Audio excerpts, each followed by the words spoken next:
Wala nang maraming paligoy-ligoy pa, diretso sa punto na. Maiksi lang ang komentaryo, pero diretso sa punto. Maraming kuro-kuro, may tiwali, may totoo. Dito, sa puntong diretso tayo. Punto, diretso. Kabunyog, sisibakin na daw si Yussi Claire. Anong take ko dyan? Yan, sige, pag-usapan natin. Sa press briefing ni Yussi Claire Castro, direktahan siyang tinanong ng isa sa mga media na nandoon, no? Yung Malacanang press corps, no? Tinanong mismo si Yussi Claire Castro kung magkakaroon nga ng cabinet revamp o pagsibak sa gabinete. Actually, hindi lang yung simpleng mga rigudon sa gabinete. Siya mismo tinanong, ano po, may balita po kasi na sisibakin na daw kayo. Ano pong masasabi nyo dyan?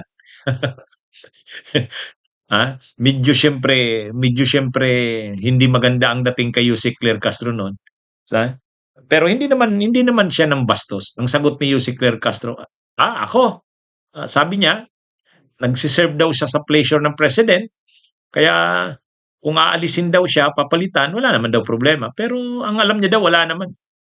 Alam niya naman, wala naman. Good afternoon, Yusek. May mga umuugong na naman po mga nabalita na balasahan sa gabinete ni Pangulong Marcos. Totoo po ba ito? At may umugong din na isa po kayo sa papalitan daw. Paki-clarify lang po ito. Una-una, I will always serve at the pleasure of the President. Yan naman po ang katotohanan. Pero po sa mga fake news peddlers, abangan ang susunod na kabanata. So, may ganun pong ugong? Naaalisin ako? Hindi, sa buong gabinete. Sa ngayon, wala po. Hindi, sa totoo lang, si Yussi Claire Castro, maraming nagagalit sa kanya. Lalo na ang mga DDS. Yung mga DDS talagang ayaw na ayaw sa kanya. Kasi si Claire Castro kasi ano to kikibardagulan talaga. Bawat issue, pinagtatanggol niya talaga ang, siyempre, palace press officer ka. Di talagang tagapagtanggol ka ng Malacanang, ng palasyo, o lalo ng Pangulo. O kaya lang, siyempre, napipikon sa kanya ang mga DDS. Kasi kung nagsasalita si Yussi Claire Castro, grabe yung kanyang pagiging loyalista sa palasyo. Hindi siya simpleng professional na na parang detached sa Malacanang, hindi. Para sa kanya, ang trabaho niya ay ipagtanggol ang palasyo, lalo na ang Pangulo. At ginagawa niya talaga ito ng matindi. Kaya nga medyo dyan napipikon ang mga DDS sino ba yun? Jack Arguta yun. Yung Jack Arguta. Ay sa bagay, ano naman yun? Maintriga naman yun.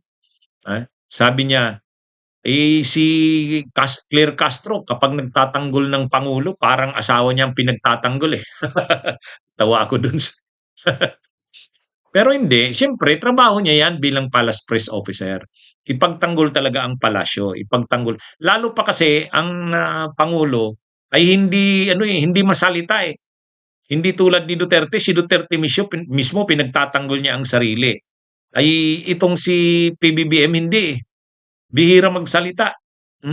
Kahit may mga maiinit ng issue, intriga laban sa kanya, hindi niya sinasagot. Yung mga dati naman ng mga tagapagsalita ng Malacanang, hindi naman sinasagot na tit for tat talaga. Na tipong nakikibagbakbakan ka na, bardagulan. Ay si Yussi Claire Castro hindi. Talagang sinasagot niya. Bawat issue, malaki man niya na issue, maliit, na sasagutin niya yan. Mayroon siyang sagot sa bawat issue.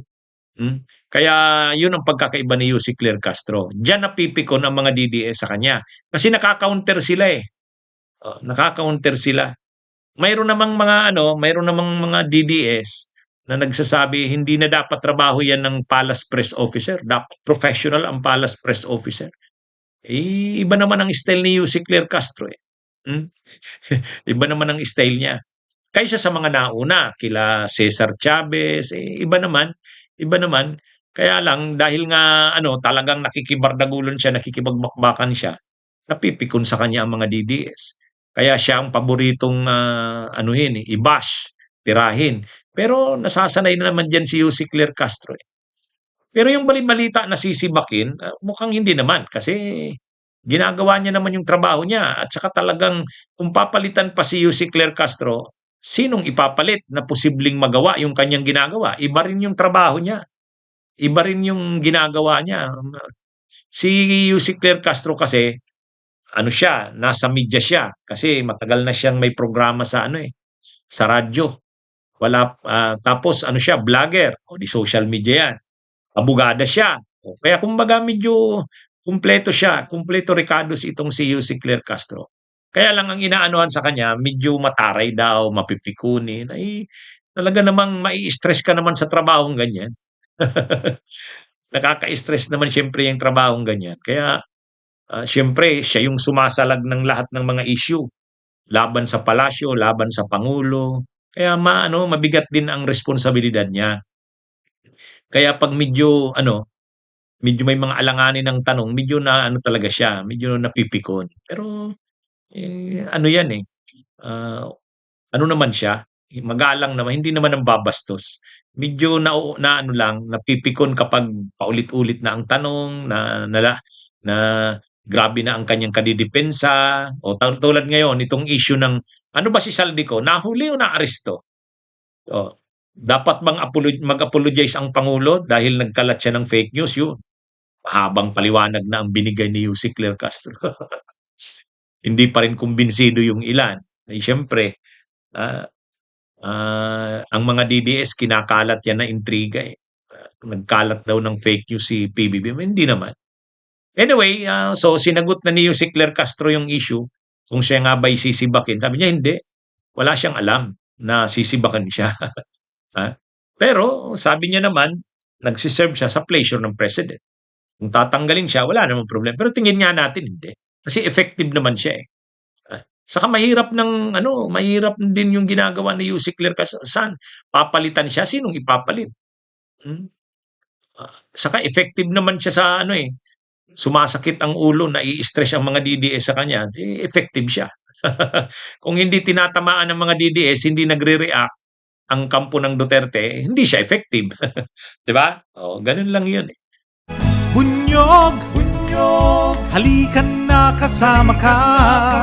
Bunyog, kapag buklod ay may pag-asa.